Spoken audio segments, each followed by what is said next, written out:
coming in like my first name is Holiday. Looking to lose, I already gave it all away. To the Father pray. You see that money got a mean fade away, leave you with pennies in a auto way. My motto stay on that Imago J. Me and my guys finna ride on some auto way. I always want to speak as if there's people who don't believe what I believe in the room. Hey everyone, this is Dave, chief photographer for NewReleaseTuesday.com and author of the blog Collide Photo. And this is Snapshot, where we go behind the scenes to look at the ministry behind the music. Since the release of the album Gravity, Lecrae has become a widely recognized name both inside and outside the hip-hop community. At its release, Gravity held the number 1 and 2 positions on iTunes hip-hop and rap charts and debuted on the number 3 position of the Billboard 200. By all measures, Lecrae is a superstar, the face of a new generation of hip-hop. With all the buzz surrounding Lecrae, you might be tempted to say that this fame and notice is going to derail his message. But having spent some time with him, I didn't see a hint of that. As a matter of fact, I saw just the opposite. I saw a humble and gentle spirit recognizing that talent, notoriety, and success wasn't about him at all, but God, whose blessings were poured out upon him. I hope I was able to bring this out in the short time I spent with him, and I leave it up to you to decide.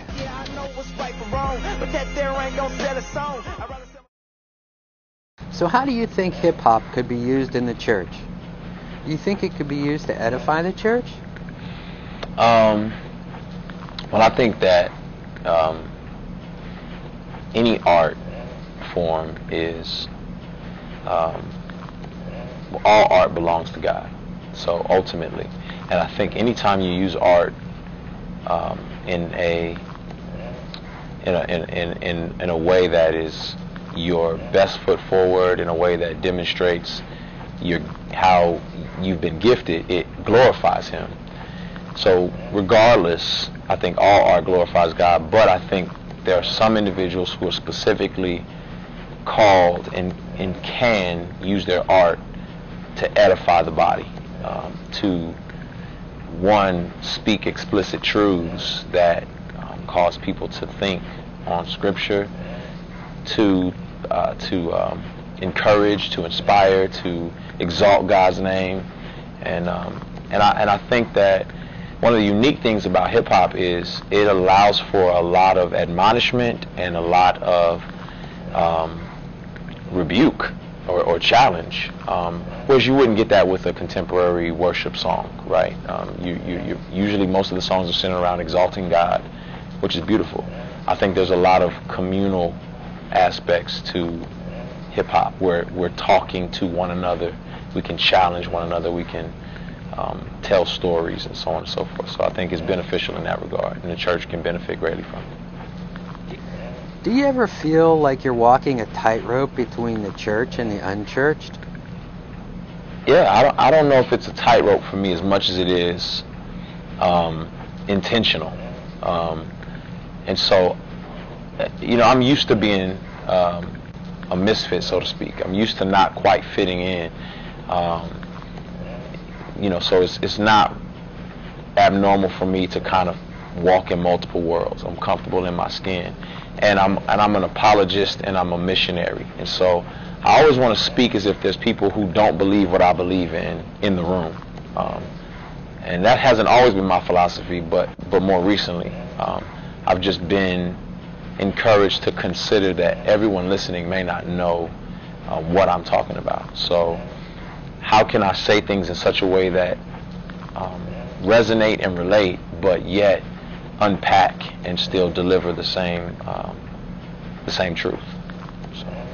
How would you like to see the church respond to what you're doing in your message? How should they embrace these various views and styles of music? Yeah, different views and styles of music. I think what the church has to do is they have to look at different people from different cultures as missionaries.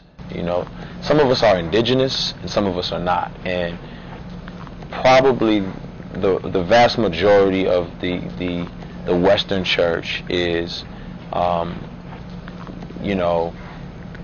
not used to indigenous missionaries. We're used to sending somebody from one culture into another culture.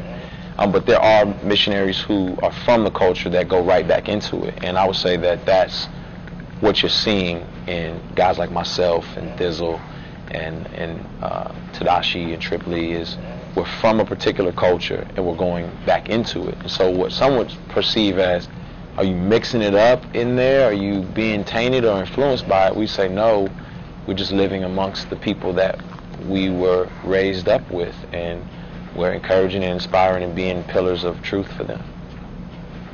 Now that you're at the top of your game, what is it that keeps you from crossing the line?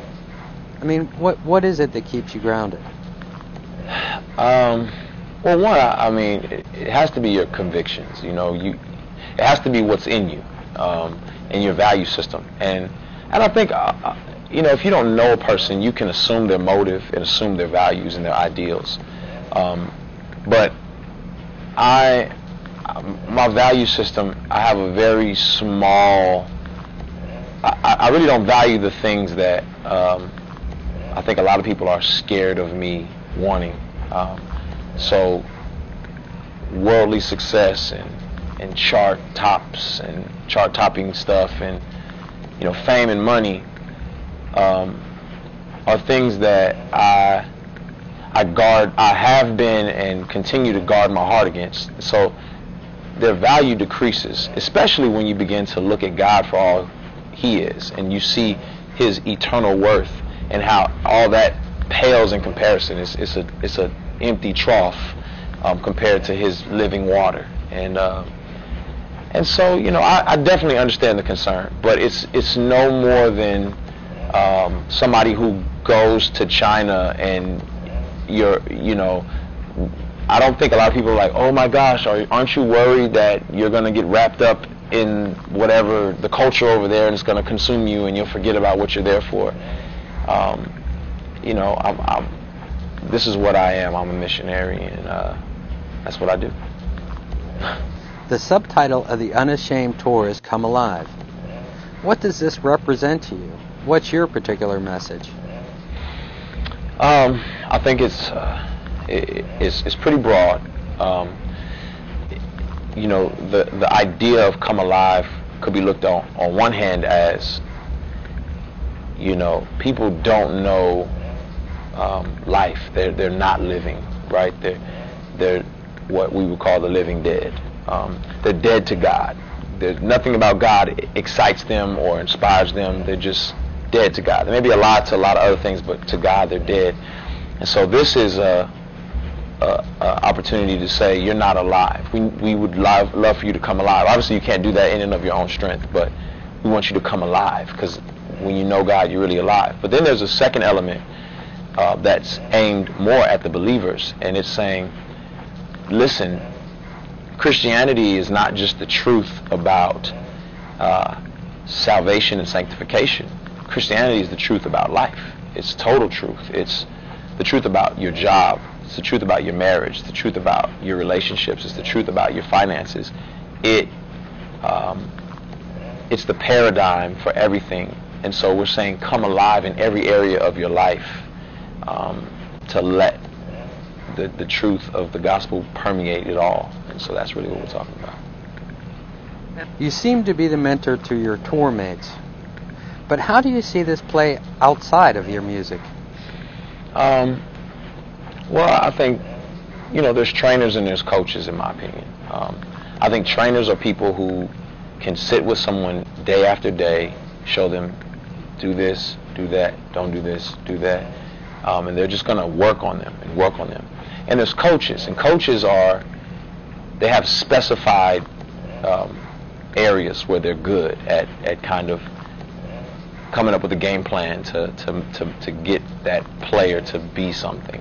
And I think I'm a coach. You know, I have specified areas that God has gifted me in that I can be used to grow people and to edify them. And so just knowing that those are the areas that I really try to spend a lot of time in. And so there's a group of guys that I meet with consistently back in Atlanta, you know, a group of urban guys, and I spend time just coaching them I spend time helping them to grow in different areas of their lives, in areas of marriage, masculinity, financial integrity, and just commitment. And those are some of the things that I think God has strengthened me in. And so, that's what I'm encouraged to do in the area where I'm excited to pour my life out. So. Before I let you go, do you have anything else on your heart you'd like to share? Well, one thing, I just, I recognize that I'm a face of a movement of sorts. But I just want people to realize that it is a movement, that it's not Lecrae. That it's way bigger than me. Obviously, it's God, but that God has so many different individuals, and Hebrews talks about there's people that the world is not worthy of. You've never heard their name. You don't know what they did exactly, or their story's not written in Scripture, but there's so many individuals around me that I'm connected to, including the guys on stage. Thizzle, who's incredibly involved in the city, Trip, who's turning the corner to becoming a pastor.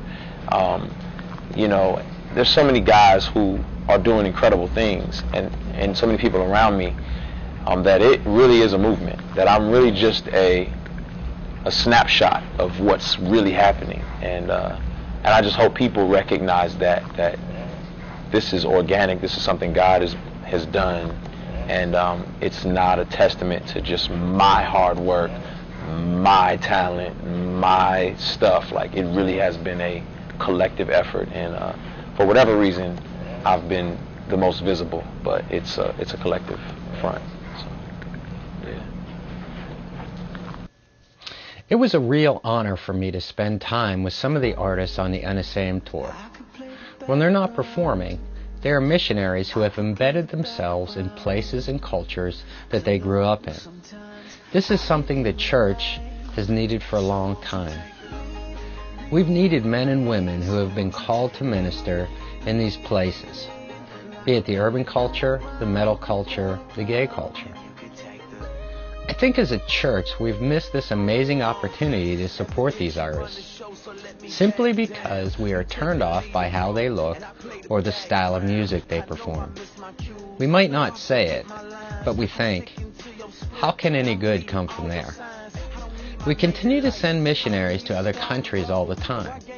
Now, I don't think that's a bad thing, but I think we've often chose to neglect the missionaries who are already right in our backyard.